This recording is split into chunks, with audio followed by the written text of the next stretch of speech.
2월 17일 금요일 하나님께서 오늘 우리에게 주시는 말씀은 사무엘상 14장 24절에서 35절까지의 말씀입니다. 봉독하겠습니다.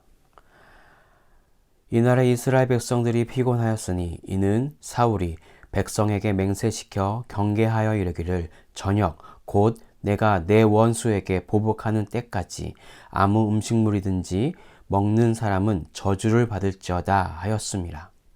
그러므로 모든 백성이 음식물을 맛보지 못하고 그들이 다 숲풀에 들어간즉 땅에 꿀이 있더라.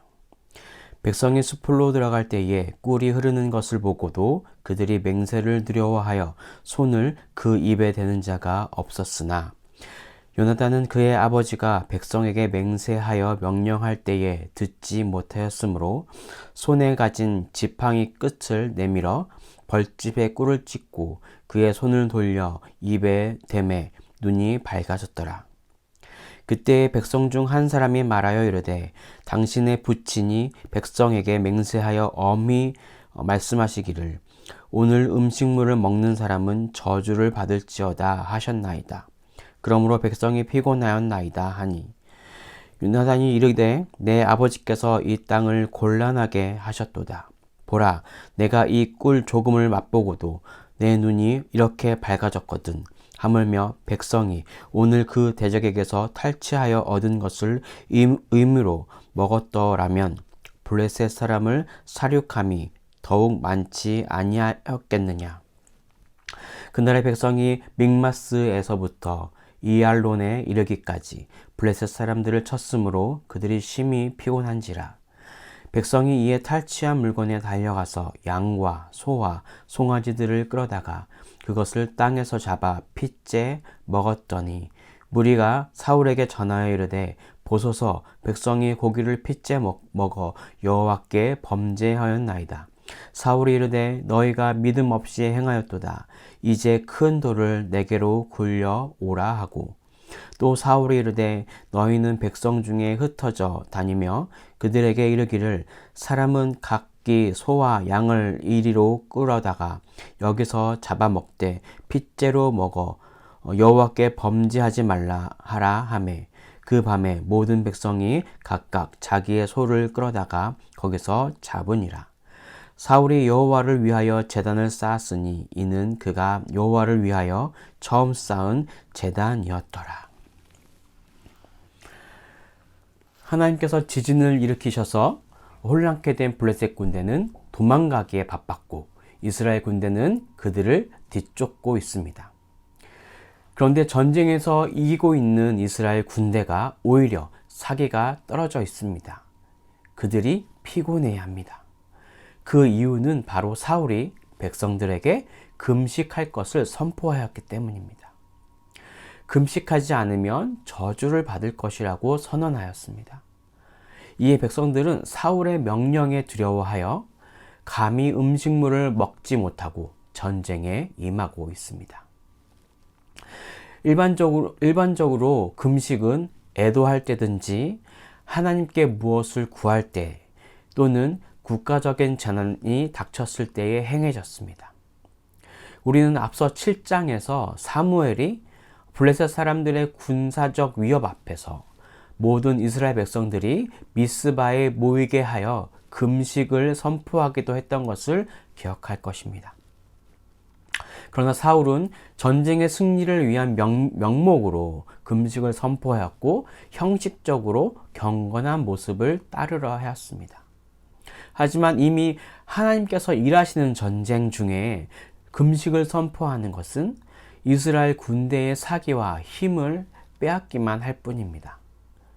이러한 상황에 맞지 않는 금식 선포에 백성들은 그 어떤 음식도 하다못해 들판에 널린 꿀조차도 먹지 못한 상태가 되었습니다.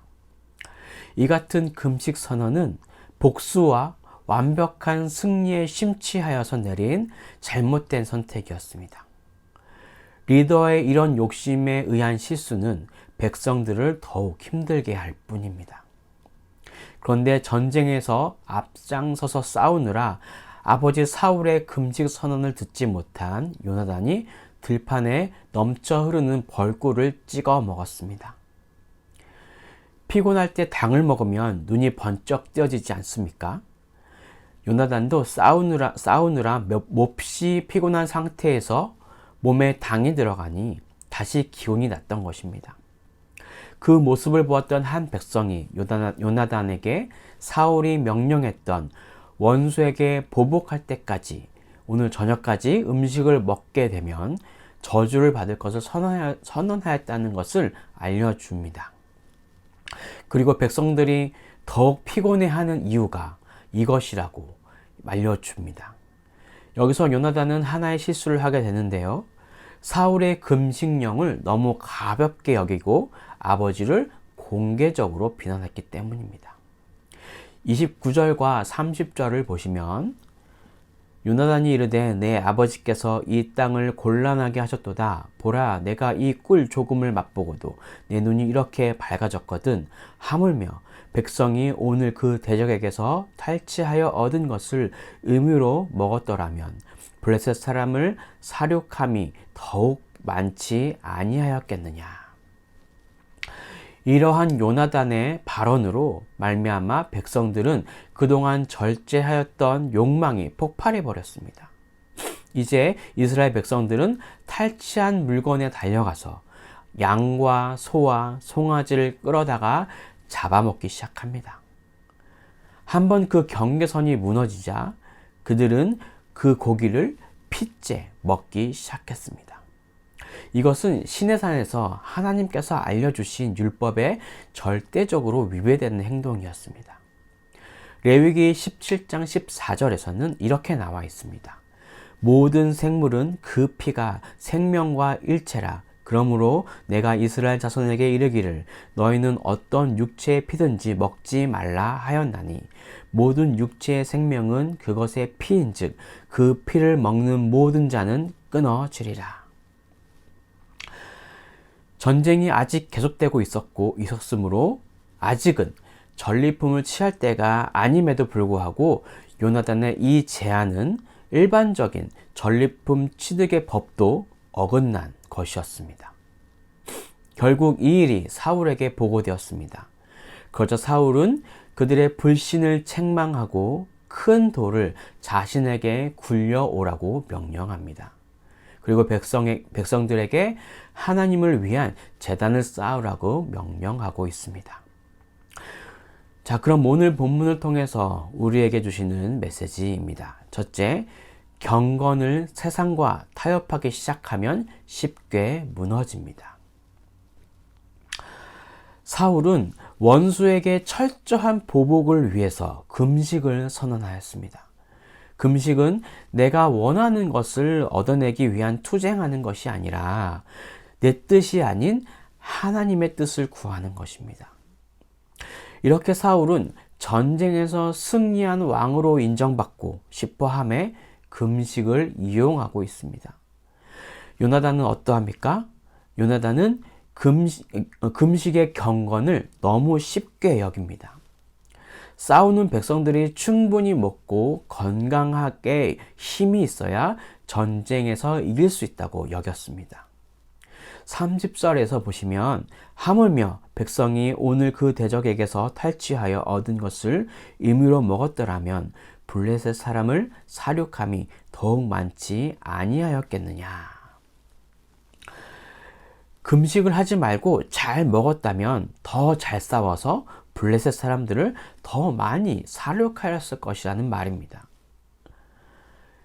이 말에 백성들은 그동안 사울의 저주가 무서워서라도 지켰던 것들이 이제는 그것을 무시하고 탈취한 물건에 달려들어 양과 소와 송아지를 먹기 시작합니다.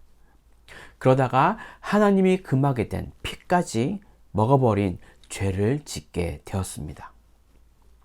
한번 무너지기 시작한 죄는 금방 크게 불어납니다. 그래서 우리는 조그만 죄도 신중히 다루고 그 죄에서 벗어나기를 힘써야 하는 것입니다. 오늘 이 아침 내가 타협하고 있는 신앙생활이 어떤 것이 있는지 점검해 보시길 바랍니다. 바쁘다는 핑계로 피곤하다는 핑계로 하나님과 약속했던 경건의 모습이 점점 사라지고 있는지 점검해야 하겠습니다. 오늘 이것을 위해서 간절히 기도합시다. 경건의 모습만 있는 것이 아니라 경건의 능력이 나타내도록 간절히 기도하시는 행전의 성도님들이 되시길 주님의 이름으로 축복합니다. 자, 그럼 오늘 우리에게 주시는 두 번째 메시지입니다. 둘째, 형식적인 신앙은 참된 능력을 발휘할 수 없습니다. 마지막 35절을 주목하시기 바랍니다. 함께 읽어보죠. 사울이 여호와를 위하여 제단을 쌓으니 이는 그가 여호와를 위하여 처음 쌓은 제단이었더라. 사울이 제단을 쌓은 것은 이스라엘 백성들이 여호와께 큰 죄를 지었기 때문이었습니다. 그런데 백성들이 지은 죄가 무모한 금식 선언을 시작한 것으로 또한 요나단의 경건하지 못한 말로 점점 진행되었음을 알지 못하는 백성에게 그들에게 보이기 위한 형식적인 제사였습니다. 사울은 왕이 되어서도 이스라엘 지도자로서 그동안에 한 번도 제단을 쌓지 않았습니다. 하나님을 향해 제단을 쌓는 일을 소홀히 하고 크게 관심을 갖지도 않고 있다가 전쟁 중에 백성들이 죄를 범하게 되자 여호와 하나님이 진노하실까봐 급하게 제단을 쌓았습니다. 하나님은 우리의 중심을 보시는 분이십니다. 마치 바리새인들처럼 형식적인 보여주기 신앙은 결코 하나님이 기뻐하시지 않습니다. 그러한 지도자는 점점 그 권위와 힘을 잃어갈 뿐입니다. 우리의 예배 안에 하나님의 임재를 경험하고 있는지 점검해야 하겠습니다.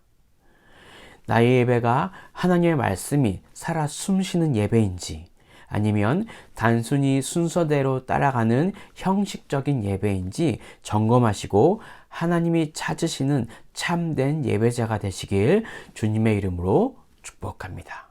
또한 이것을 점검하고 또 결단하는 오늘 이 아침이 되시길 축복합니다. 기도하겠습니다. 사랑과 은혜가 충만하신 주님, 하나님, 우리의 경건한 모습을 회복하길 소망합니다. 경건한 모습을 통하여서 또 경건한 능력이 우리의 삶 가운데, 우리의 예배 가운데에, 우리의 공동체 가운데 넘쳐나기를 소망합니다. 먼저 나의 모습을 점검할 수 있도록 인도해 주시고 나의 욕심에 의한 섬김이 아닌 정말 하나님을 향한 또 약한 자들을 향한 섬김이 될 수 있도록 그런 신앙생활 될 수 있도록 인도해 주셔서 이제는 내 안에 있는 욕심에 의한 신앙으로 인해서 낮아지는 것이 아니라 하나님을 향한 꿈과 소망을 가지고 나아갈 수 있는 그런 신앙으로 성장할 수 있도록 인도해 주십시오. 그리고 또한 세상과 타협하지 않는 그런 우리의 모습이 되길 소망합니다. 어떠한 상황에서도 주를 바라보며 타협하지 않고 믿음의 싸움을 이겨낼 수 있도록 인도하여 주시고 또한 우리의 형식적인 신앙, 보여주기 신앙이 아니라 마음을 다한 주를 위한 신앙, 믿음이 될 수 있도록 하나님께서 도와주시고 보호하여 주시옵소서. 또한 우리는 그런 결단을 할 수 있는 오늘 이 아침 될 수 있도록 하나님 인도하여 주십시오. 그렇게 인도하실 것을 믿으며 이 모든 것을 살아계신 예수 그리스도의 이름으로 기도드립니다. 아멘.